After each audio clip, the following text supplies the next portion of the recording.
ዝተዋሃበና ገዲፍና ናይ ሰብ ምርኣይ ክንጅምር ተለና እንታይ ይገጥመና? እስከዛ ቪድዮ እዚ ኣጋርዘ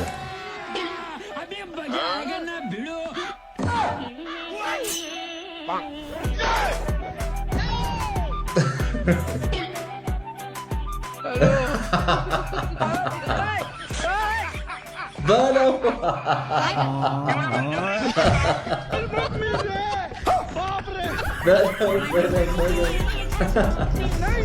ብጣዕሚ ዝገርም ነው። ዓባይ መልእኽቲ ዘላታ ቪድዮ ኣባይ ብጣዕሚ ዓባይ መልእኽቲ ዘላታ ማለት እዩ። ናይ ባዕሉ ብዙሕ ነገር ነይርዎ ግን ናይ ባዕሉ ዓብይ ነገር ገዲፉ ናይ ሰብ ንእሽተይ ነገር ክርኢ ተሎ ኩሉ ነገር ስኢኑ ናይ ባዕሉ ሞተር ነይርዎ ፅቡቅ ሂወት ነይርዎ ገለ ግን እዚ ናይ ባዕሉ ፅቡቅ ነገር ክረአዮ ካለ ዝሓንቲ ቅርሺ ተሪኣቶ ማለት እዩ ዝሓንቲ ቅርሺ ክብል ግን ዘለዎ ኩሉ ስኢኑ ስለዚ ሂወት ከምኡ እያ ብዙሕ ዝተዋሃበና ነገር መብዛሕትኡ ግዜ ንርኢ ዘይብና ነገር ኣብ ሰብ ዘለዎ ነገር ጥራሕ ኢና ንርኢ ስለዚ ላብ ውሽጥና ላብ ባዕልና ምርኣይ ድሕር ዘይክእልና ኮይና ኩሉ ዘለና ነገር ክንስእል ንኽእል ኢና ሓደ መዓልቲ ማለት እዩ ስለዚ መጀመርያ ዘለና ነገር